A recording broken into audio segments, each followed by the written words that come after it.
नमस्कार. New India career फोरममध्ये आपलं सर्वांचं पुन्हा एकदा स्वागत आहे. 14 मे रोजी होणाऱ्या सीडीपीओ एक्झामच्या अनुषंगाने पेपर क्रमांक 2 साठी महाराष्ट्र नागरी सेवा नियमांवर आधारित आयोगाचेच काही प्रश्न यामध्ये आपण अभ्यासणार आहोत.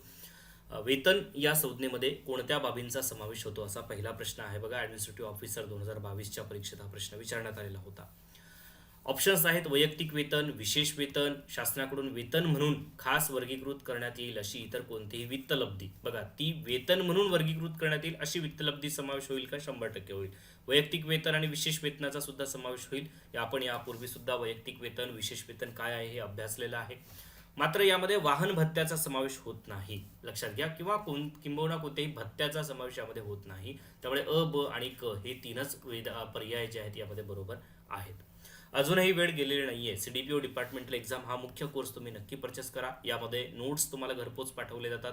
साधारणतः 2-3 दिवसात 4 दिवस मॅक्झिमम, लक्षात घ्या, येऊन जातील ते घरपोच. त्यानंतर टेस्ट तुम्ही तुमच्या वेळेनुसार देऊ शकता.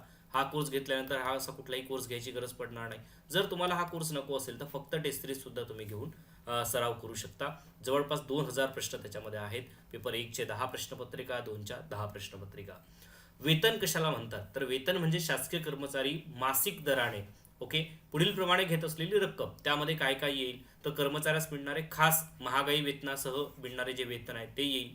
वैयक्तिक वेतन त्यामध्ये असेल, विशेष वेतन त्यामध्ये असेल. मग आता हे वैयक्तिक वेतन, विशेष वेतन काय आहे हे मागे आपण पाहिलं होतं की वैयक्तिक वेतन म्हणजे काय, की कायम पद वेतनात होणाऱ्या हानीपासून. मग कशामुळे हानी होणार? तर सावध नियुक्ती पदाव्यतिरिक्त एखाद्या स्थायी पदाच्या बाबतीत वेतनमानाच्या पुनर्रचनेमुळे, लक्षात घ्या, वेतनमानाच्या पुनर्रचनेमुळे कायम पद वेतनात होणारी जी काही हानी असेल त्या हानीपासून किंवा शिस्तभंगाच्या कार्यवाही व्यतिरिक्त अन्य प्रकारे अशा कायम पद वेतनातील कोणत्याही कपातीमुळे जी काही होणारी हानी आहे ती वाचविण्यासाठी जे वेतन मिळेल, लक्षात घ्या, ते वैयक्तिक वेतन असेल. अपवादात्मक परिस्थितीत अन्य वैयक्तिक बाबी विचारात घेऊन मंजूर केलेले जादा वेतन हे सुद्धा वैयक्तिक वेतन असेल. संभाव्य वेतन म्हणजे काय, की त्याने ते पद धारण केले असते आणि त्या पदाची कर्तव्य पार पाडली असती तर त्याला जे वेतन मिळाले असते किंवा तो वेतन मिळण्याचा हक्क प्राप्त झाला असता, असा हक्क जो कोणाला, तर कर्मचाऱ्याच्या संदर्भात, तर ते वेतन म्हणजे काय, तर संभाव्य वेतन. विशेष वेतन म्हणजे काय, तर विशेष जिकिरीच्या स्वरूपाची कर्तव्य त्याला पार पाडावी लागत असतील आणि कामामध्ये जबाबदारीमध्ये वाढ होत असेल विशिष्ट, आणि यामुळे ह्या गोष्टींचा विचार करून वित्तलब्धीमध्ये जर वाढ करत असेल वेतनाच्या स्वरूपात तर ते विशेष वेतन राहील. सो विशेष वेतन, वैयक्तिक वेतन हे याचा समावेश वेतनामध्ये आहे. त्याच्यामध्ये मग काय नाही आहे, तर हे जे काही भत्ते असतील, लघुलेखन भत्ता, प्रतिनियुक्ती भत्ता, व्यवसायरोध भत्ता, असे जे काही भत्ते असतील ते याच्यामध्ये वेतन म्हणून गणले जाणार नाहीत. त्यानंतर नेक्स्ट बघा, याच्यामध्ये शासकीय कर्मचारी ज्या पदावर स्थानापन्न म्हणून काम करीत होता अशा पदाला लागू असलेल्या समयश्रेणीतील पुढीलपैकी कोणता कालावधी हा वेतन वाढीसाठी ग्राह्य धरला जाईल. मग वेतन वाढीसाठी काय ग्राह्य धरलं जाईल? त्याच्यामध्ये ज्या काही 4 तरतुदी आहेत ह्या तुम्हाला पाठच असायला पाहिजेत. एक, असाधारण रजेखेरीज सर्व रजा वैद्यकीय कारणास्तव, हा शब्द महत्वाचा आहे, वैद्यकीय कारणास्तव घेतलेली असाधारण रजा. त्यानंतर भारतात किंवा भारताबाहेरील प्रतिनियुक्ती किंवा दुसऱ्या विभागात तात्पुरती बदली आणि प्रशिक्षणासाठी व्यतीत केलेला कालावधी, या गोष्टी त्याच्यामध्ये ग्राह्य धरल्या जाईल. तर याच्यामध्ये काय नाही आहे, तर वैयक्तिक कारणास्तव घेतलेली असाधारण रजा हे मात्र त्याच्यामध्ये नाही आहे. अ, ब आणि क म्हणजे असाधारण रजा वगळून सर्व प्रकारच्या रजा, वैद्यकीय कारणासाठी घेतलेली असाधारण रजा आणि भारतात किंवा भारताबाहेर प्रतिनियुक्ती किंवा दुसऱ्या विभागात तात्पुरती बदली हे त्यामध्ये आहे. त्यामुळे अ, ब, क हे विधान बरोबर आहे. महाराष्ट्र नागरी सेवा सेवेच्या सर्वसाधारण शर्ती नियमातील तरतुदीनुसार प्रत्येक कार्यालय प्रमुखाने त्याच्या प्रशासकीय नियंत्रणाखालील शासकीय कर्मचाऱ्यांना प्रत्येक आर्थिक वर्षात सेवा पुस्तक दाखविणे, म्हणजे जे काही मेंटेन केलेलं आहे ते, आणि त्याची सही घेणे आवश्यक आहे की हे असं असं आहे. तर मागील वर्षी म्हणजे मागील वित्तीय वर्षामध्ये या अनुषंगाने केलेली कार्यवाही कार्यालय प्रमुखाने कुणाला दाखवायची आहे? त्याच्या वरिष्ठ अधिकाऱ्याला सादर करायचं आहे. म्हणजे काय कार्यवाही केलेली आहे, कोणाची सही घेतलेली आहे वगैरे, तर ते कोणत्या महिन्यात करायची हे विचारलेलं आहे. तर त्याचं योग्य उत्तर आहे सप्टेंबर महिना. सावध नियुक्ती पदासह ज्या स्थायी पदावर शासकीय कर्मचाऱ्याची कायमपणे नियुक्ती केलेली असेल असे स्थायी पद कायमपणे धारण करण्याचा हक्क म्हणजे काय, तर म्हणजे धारणाधिकार आहे. स्थानापन्न वगैरे नाही, पदग्रहण अवधी स्थानिक पदाचा संबंध नाही.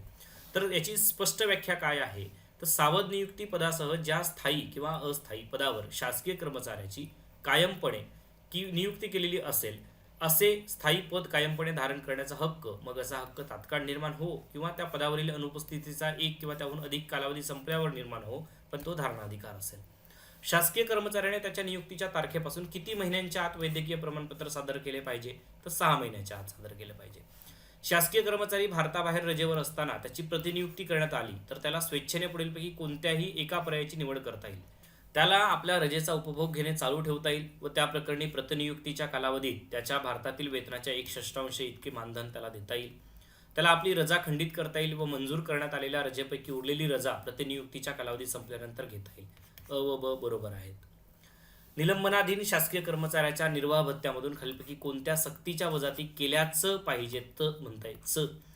आयकर व व्यवसाय कर, लायसन्स फी व संलग्न आकार, सर्वसाधारण भविष्य निर्वाह निधीची वर्गणी नाही. त्यामुळे अ आणि ब बरोबर आहे. तर निर्वाह भत्त्यातून वसुली जी आहे त्याच्यामध्ये सक्तीच्या वजाती आहेत आयकर, व्यवसाय कर, लायसन्स फी, संलग्न आकार, शासनाकडून घेतलेले कर्ज अग्रिमे, त्यामध्ये विभाग प्रमुख ठरवलेल्या दराने परतफेड होईल. वैकल्पिक वजातीमध्ये डाक आयुर्विम्याचे हप्ते, सहकार भांडारे पतसंस्थांना देणी आणि जीपीएफ अग्रिमांचा परतावा हे वैयक्तिक मध्ये येतात आणि हे कंपल्सरी मध्ये येतात. ही गोष्ट लक्षात ठेवा. श्री जगताप यांची एकाच शहरातील एकाच कार्यालयातून दुसऱ्या कार्यालयात, म्हणजे शहर एकच आहे, सपोजली पुणे शहर घ्या, आणि एका कार्यालयातून दुसऱ्या कार्यालयामध्ये बदली झालेली आहे. त्यांना शनिवारी मध्यान्ह नंतर कार्यमुक्त करण्यात आले, म्हणजे सॅटर्डेला ते मध्यान्ह नंतर कार्यमुक्त झाले व दुसऱ्या कार्यालयात सोमवारी मध्यान्हपूर्व, म्हणजे संडे गेला, सोमवारी मध्यान्हपूर्व रुजू झाले. आता याच्यामध्ये 2 विधानं दिलीत. एकाच ठिकाणी प्रत्यक्ष कार्यालय बदलते तेव्हा जास्तीत जास्त एका दिवसाचा पदग्रहण अवधी अनुज्ञेय असतो. हो. सुट्टीचा दिवस किंवा रविवार हा या नियमाच्या प्रयोजनार्थ एक दिवस म्हणून धरला जातो. हो, 100%. त्यामुळे दोन्ही विधानं यामध्ये बरोबर आहेत. त्यामुळे दोन्ही विधानं बरोबर आहेत. आपण बघितलं एकाच ठिकाणी नियुक्ती किंवा बदल जर झालेला असेल किंवा बदली झाली असेल तर प्रत्यक्ष कार्यालय बदलत नसेल तर पदग्रहण अवधी मिळतो का? नाही. निवासस्थान बदल लागत नसेल तर जास्तीत जास्त 1 दिवसच मिळतो. आणि एकाच ठिकाणी कार्यालय बदलावं लागत असेल तर तरी सुद्धा जास्तीत जास्त 1च दिवस मिळतो. मग सुट्टीचा दिवस किंवा रविवार हा दिवस म्हणून गणला जातो. त्यानंतर एकाच इमारतीतील साखळी बदल्यात जास्तीत जास्त 1 दिवसाचा कालावधी मिळतो. आणि एकाच व्यक्तीची एका कार्यालयातून त्याच इमारतीमध्ये, ही गोष्ट लक्षात ठेवा, त्याच इमारतीमध्ये दुसऱ्या कार्यालयात जर बदल झाली, असं होऊ शकतं ना, एकाच कार्यालयात 5व्या मजल्यावर दुसरं कार्यालय आहे, 8व्या मजल्यावर दुसरं कार्यालय आहे, इथून इथं बदली झाली तर त्याच्यामध्ये अनुज्ञेय नाही. ओके. महाराष्ट्र नागरी सेवेचा रजा नियम 1981 मधील नियम क्रमांक 15 अन्वये कोणत्याही प्रकारची रजा दुसऱ्या कोणत्याही प्रकारच्या रजेबरोबर किंवा अशा रजेला जोडून मंजूर करता येते. हो. नैमित्तिक रजा अनुज्ञेय असलेल्या व इतर कोणत्याही प्रकारच्या रजेला जोडून घेता येते. बघा, नैमित्तिक रजा ही रजा म्हणून गृहीत धरली जात नाही, त्यामुळे विधान 2 चूक आहे. अ मात्र बरोबर आहे. ओके, अयोग्य आहे, ब अयोग्य आहे. रजा जोडणे, तर नियमात विरोध नसल्यास कोणतीही रजा दुसऱ्या रजेला जोडता येते. नैमित्तिक रजा रजा म्हणून गणली जात नाही, त्यामुळे जोडता येत नाही. ओके, बाकी तुम्हाला माहिती आहे एकूण कालावधी 7, अपवादात्मक 10 दिवस. हे पाठ करून ठेवा. बघा, यामध्ये शासकीय कर्मचाऱ्याच्या रजेच्या बाबतीत खालीलपैकी सर्वात योग्य पर्याय निवडा. रजा शिल्लक असल्यास रजेवर जाण्याचा हक्क असतो. कोण म्हणतो हक्क असतो? रजा हा हक्क नाहीये. रजा हा हक्क नाही, परंतु पूर्व परवानगीने रजा घेता येते. हो, 100%. पूर्व परवानगीशिवाय रजा उपभोगल्यास नंतर रजा हा हक्क म्हणून मंजूर करून घेता येतो. बघा, रजा हा हक्क आहेच नाही, त्याच्यामुळे हे विधान चूक आहे. मग सर्व बरोबर असण्याचा प्रश्नच येत नाही, त्यामुळे विधान एकच बरोबर आहे. पर्याय क्रमांक 2, सर्वात योग्य पर्याय निवडा 2. त्याच्यामध्ये संपूर्ण सेवेच्या कालावधीत कमाल रिकामी जागा दिवसांपर्यंत अनर्जित रजा घेता येते. त्यामध्ये 360 दिवस अनर्जित रजा घेता येते. शासकीय कर्मचाऱ्याला निवृत्ती वेतनाच्या किती टक्केपेक्षा अधिक होणार नाही इतक्या भागाच्या रोखाची किंवा रोख रकमेच्या प्रदानासाठी अंशराशीकरण करण्याचा अधिकार आहे. तर 40% बरोबर. त्याच्यामुळे हे लक्षात ठेवा. विभागीय किंवा न्यायिक कार्यवाही प्रलंबित असेल तर सेवानिवृत्तीच्या तारखेपासून सुरू होणाऱ्या रिकामी जागा महिन्यांच्या कालावधीकरिता सेवानिवृत्त कर्मचाऱ्यास कार्यालय प्रमुख तात्पुरते निवृत्ती वेतन मंजूर करेल. तात्पुरते निवृत्ती वेतन मंजूर किती महिन्यासाठी? 6 महिन्यासाठी केलं जातं, लक्षात घ्या.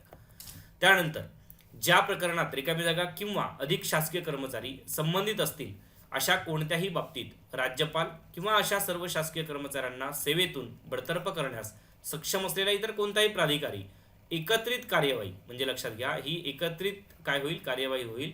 ती करून त्या सर्व कर्मचाऱ्यांविरुद्ध शिस्तभंग विषयक कारवाई करण्याचा निर्देश देणारा आदेश देऊ शकेल. मग याच्यामध्ये हे विचारले की एखाद्या प्रकरणात किती किंवा अधिक, म्हणजे मिनिमम संख्या काय? तर मिनिमम संख्या 4, 5, 2, 3. तर 2 किंवा अधिक, 2 किंवा प्लस किंवा अधिक शासकीय कर्मचारी संबंधित असतील तर हे एकत्रित कार्यवाही जी आहे ती केली जाते. तर अशा प्रकारे आपण हे आयोगाचेच प्रश्न जे आहेत ते यामध्ये बघितलेत. याच आयोगाच्या प्रश्नांच्या धर्तीवर ही आपण टेस्ट सिरीज घेत आहोत आणि याचा 100% फायदा तुम्हाला पेपरमध्ये होणार आहे. भेटूया आपण नेक्स्ट सेशनमध्ये. धन्यवाद.